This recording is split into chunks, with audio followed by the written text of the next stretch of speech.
പത്മനാഭസ്വാമിയെ പുഷ്പാഞ്ജലി ചെയ്യുമ്പോഴാണ് പുഷ്പാഞ്ജലി സ്വാമിയാർന്ന പേര് വരിക. സർവ മനുഷ്യർക്കും ഏതെങ്കിലും ഒരു തരത്തിൽ ഒരു ഉപാസന, ഒരു ഈശ്വര ഭജനം വേണം. എന്നാൽ മാത്രമേ ഒരു മനഃശാന്തി നമുക്ക് കിട്ടുള്ളൂ. എന്തെല്ലാം വിഷമമുണ്ടെങ്കിലും അത് തീരാൻ ഉപാസന. പണ്ടുള്ള ആളുകൾ അത് മനസ്സിൻ്റെ ശക്തി കൊണ്ട് മനസ്സിൽ അങ്ങനെ ഉപാസന ചെയ്തിരുന്നു. എന്നാൽ ഇപ്പോൾ ഈ കലികാലത്തുള്ള ആൾക്ക് അങ്ങനെ മനസ്സിൽ ധ്യാനിക്കാൻ പറ്റില്ല.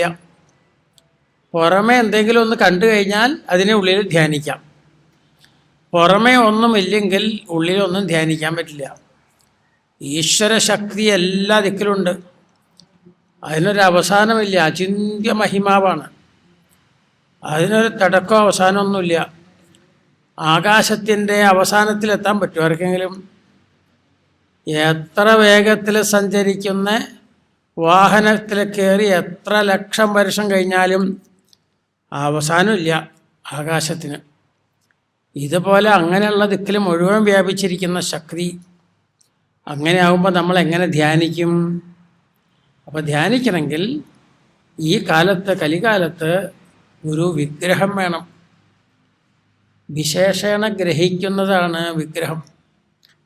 ഒരു ക്ഷേത്രമുണ്ടെങ്കിൽ അവിടെ വരുമ്പോഴേക്കും തന്നെ നമുക്ക് മനസ്സിന് ഒരു പ്രത്യേകത, ഒരു കുളിർമ വരും.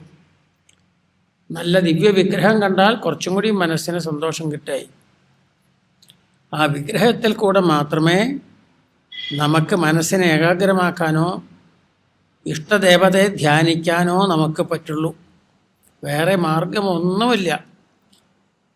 രൂപമില്ല എന്ന് പറഞ്ഞാൽ, വിഗ്രഹം വേണ്ടെന്ന് പറഞ്ഞാൽ പിന്നെ ധ്യാനമില്ല. എന്തൊക്കെയോ മനസ്സ് ചിന്തിക്കണമെന്നല്ലാതെ മനസ്സിനൊരു ഏകാഗ്രത, മനസ്സ് ഓടിക്കൊണ്ട് നടക്കുന്ന മനസ്സിനെ ഒരിക്കലും പിടിച്ചു നിർത്തണം.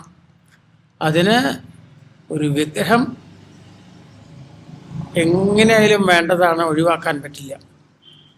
അതൊക്കെ ഒരു വിഗ്രഹപ്രതിഷ്ഠയും കാര്യങ്ങളൊക്കെ നടക്കണമെങ്കിൽ ആ സ്ഥലത്തിനൊരു സുഹൃതം വേണം, പുണ്യം വേണം.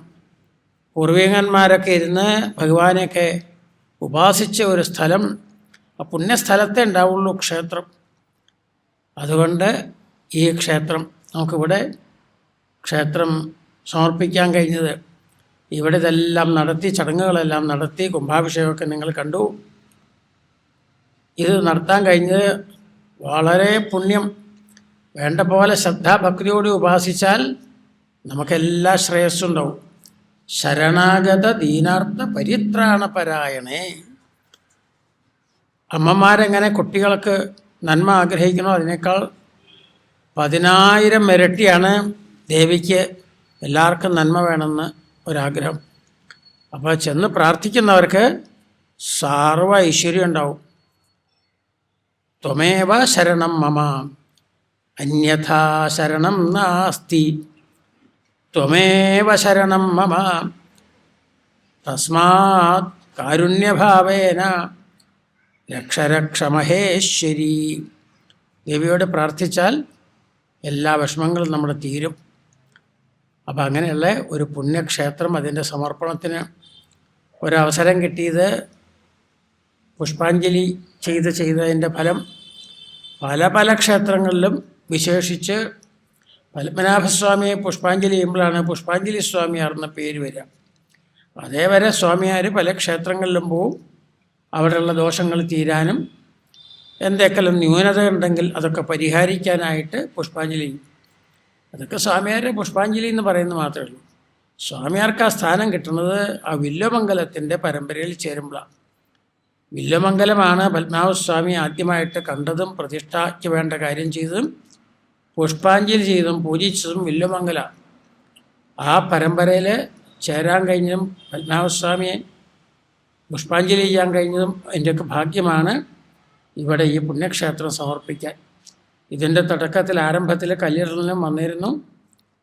അതും കഴിഞ്ഞ് ഇതിൽ സമർപ്പിക്കലും കൂടി, രണ്ടും കൂടി സാധാരണ അത് അതിനുള്ള അവസരം കിട്ടാറില്ല. ഇവിടെ അതും കൂടിയും കിട്ടിയിരിക്കുകയാണ്. അപ്പോൾ അതുകൊണ്ട് ഇന്നത്തെ കാലത്തെ എല്ലാ ചടങ്ങുകളും കഴിഞ്ഞ് വിധിപ്രകാരം അതെല്ലാം കഴിഞ്ഞ് അവിടെ പ്രതിഷ്ഠ നടത്തി ആ ദേവിക്ക് അവിടെ പുഷ്പാഞ്ജലി ചെയ്യാനും അവിടെ ദീപാരാധനയൊക്കെ നടത്താനും ഈ പുണ്യസ്ഥലത്ത് വരാനും ഇത്രയും വലിയ പുണ്യകർമ്മം നടന്ന് ഈ സ്ഥലത്ത് വരാനും ഒരവസരം കിട്ടിയത് ആ പരമ്പരയുടെ വലിയ അനുഗ്രഹമായിട്ട് ആ സ്വാമിമാരുടെ ആചാര്യസ്വാമികളുടെ പരമ്പരയുടെ വലിയ അനുഗ്രഹമായിട്ട് കരുതുന്നു. എല്ലാവർക്കും എല്ലാ തരത്തിലും മംഗളം വരട്ടെ എന്ന് ഒരിക്കൽ കൂടി പ്രാർത്ഥിക്കുകയാണ്. സർവേ ഭവന്തു സുഖിനഃ, സർവേ സന്തു നിരാമയാഃ, സർവേ ഭദ്രാണി പശ്യന്തു, മാ കശ്ചിത് ദുഃഖഭാഗ് ഭവേത്. ഓം ശാന്തി ശാന്തി ശാന്തി.